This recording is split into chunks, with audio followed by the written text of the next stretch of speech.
so to provide the specifics on our projections.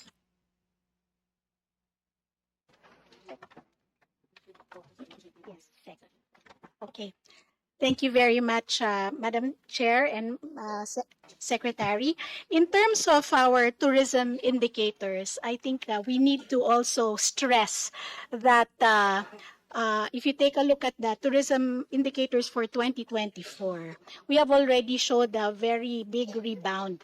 And we have, in fact, surpassed our pre-pandemic levels in terms of key areas. For example, when it comes to internal tourism expenditures, we have already reached 3.86 trillion. This is already 103% over the 2019 level. So this has been driven, of course, by strong domestic spending, and over 3.16 trillion is fully recovered to 101% of our pre-pandemic levels. So this really underscores the vital role that we are playing and giving the domestic tourism as a backbone of the industry.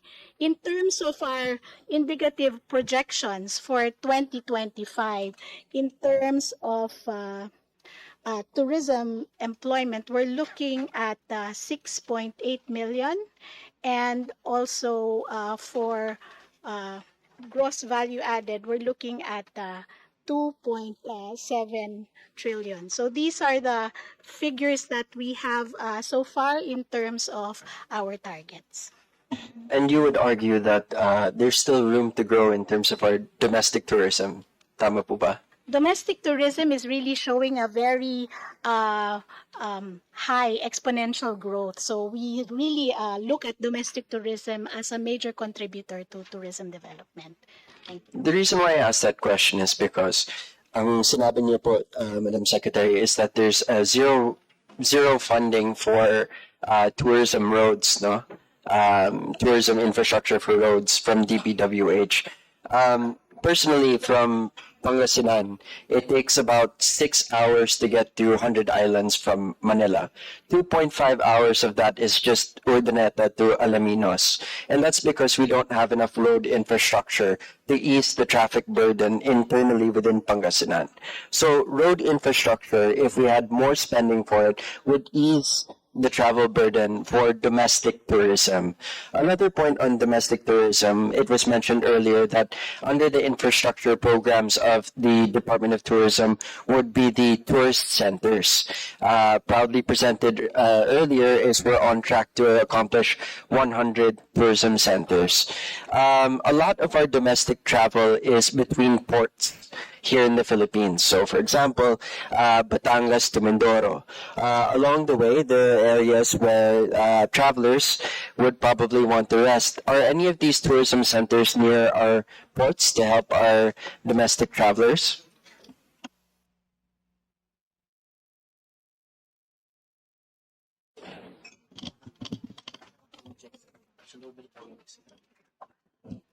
Madam Chair, we deeply appreciate Representative Po's support for investments in tourism roads, as we fully agree that halting investments in the same will quell development in the destinations. As far as the tourist rest areas are concerned, they are strategically located either at or in between tourism destinations, precisely to provide convenience to our travelers as they're traveling to and from their intended destinations. The team is looking at the full list right now to be able to specifically identify which particular tourist rest areas are situated near seaports. So in the interest of time, maybe it could be furnished to our office so that I can study it in more detail. Sinabi ko lang po yan because out of support, of course, for our domestic travel and to encourage infrastructure for DOT.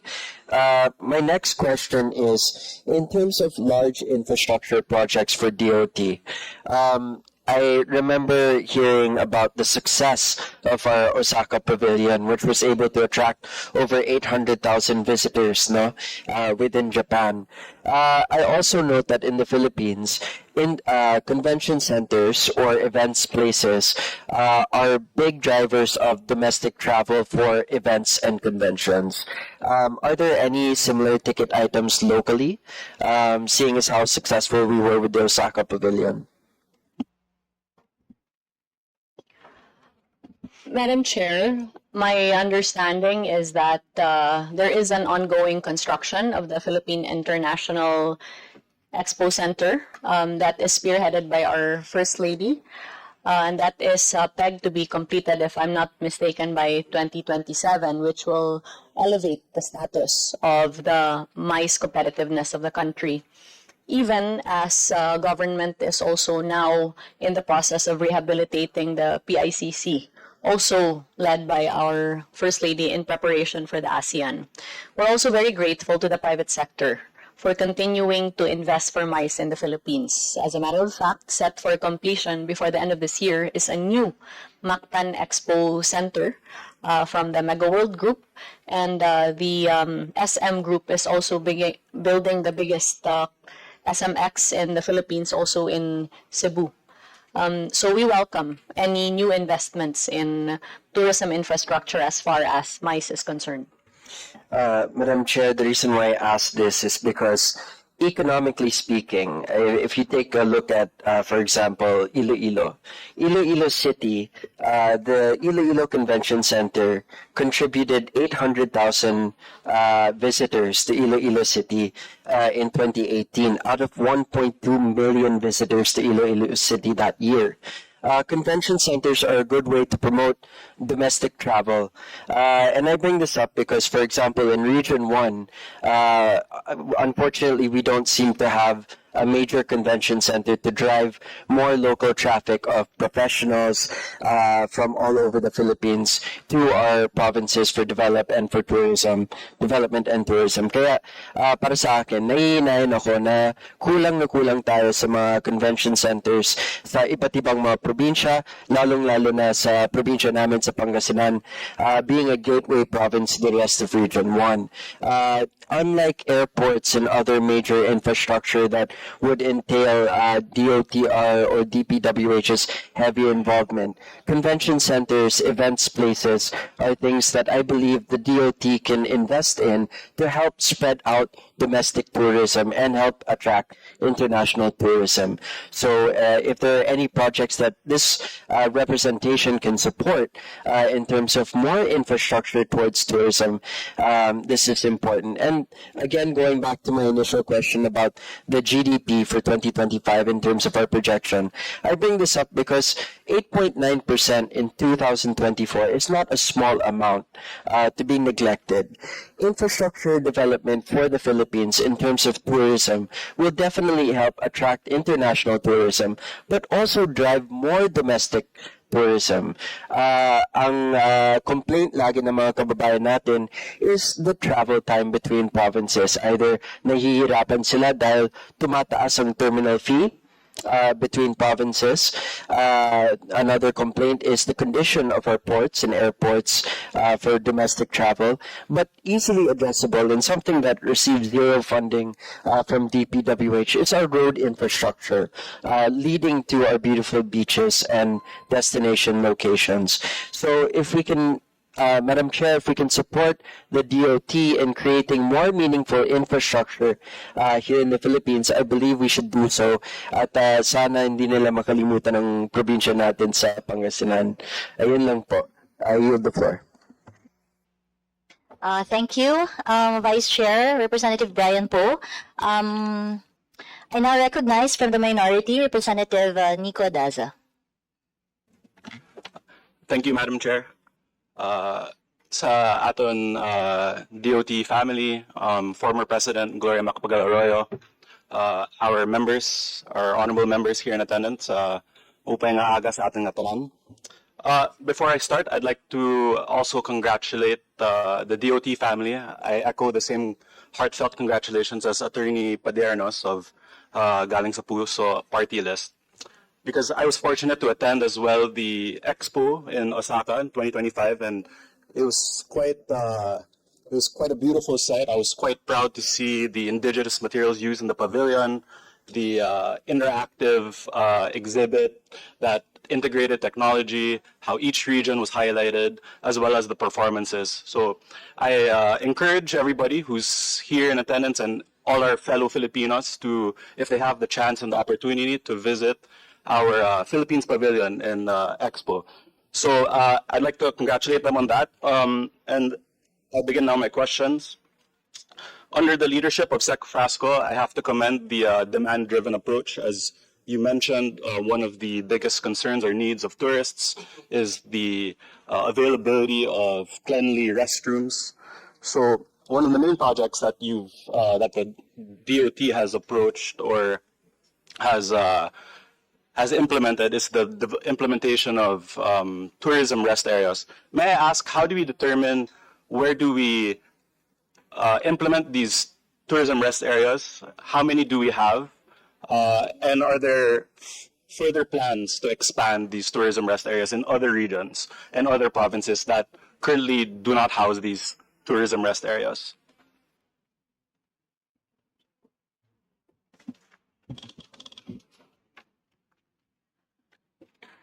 Madam Chair, we wish to thank the good congressman for his very kind words pertaining to the Philippine Pavilion. That is the result of nationwide collaboration with our regional offices, our indigenous communities, and our community-based tourism organizations, as well as our fellow government agencies, including the DOT and the TPB.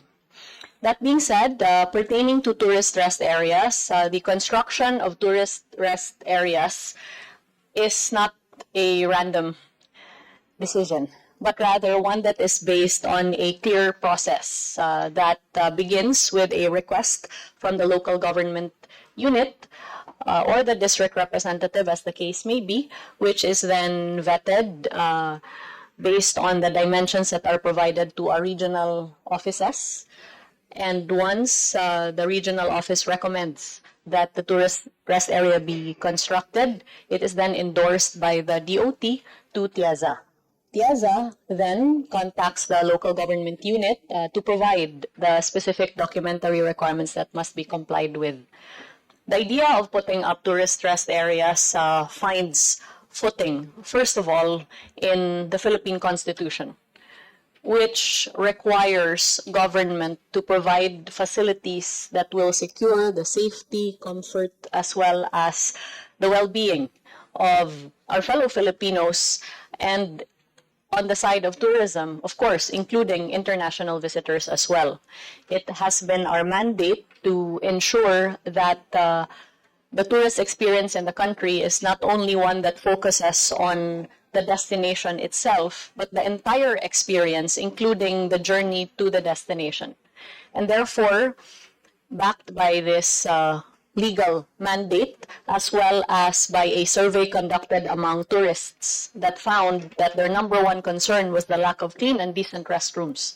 Then we proceeded to engage in consultations with our LGUs, our regional offices, as well as our tourism stakeholders, who had also expressed the unfortunate lack of these facilities for our tourists. And with that, we have now managed to construct around 12 tourist rest areas across Luzon, Visayas, and Mindanao. And we have also managed to break ground on several other tourist rest areas, which are in various stages of construction. And the goal is eventually to be able to construct around 100 tourist rest areas in as far south as Sabtang in Batanes, as far north as Sabtang, Batanes, to as far south as Sulu and Tawi-Tawi, as far east as Eastern Samar, and as far west as Brooks Point in Palawan. Thank you, Madam Chair. Well, as the good secretary shared, perhaps with the initiative of the representative of the local district, which would be this representation, I will speak to the regional director in the hopes of hosting a tourist rest area in my province of Northern Samar. Madam Chair, for my next question, I guess quite related to the distinguished gentleman of Surigao del Norte's question regarding airfare and air traffic, but I guess not in regard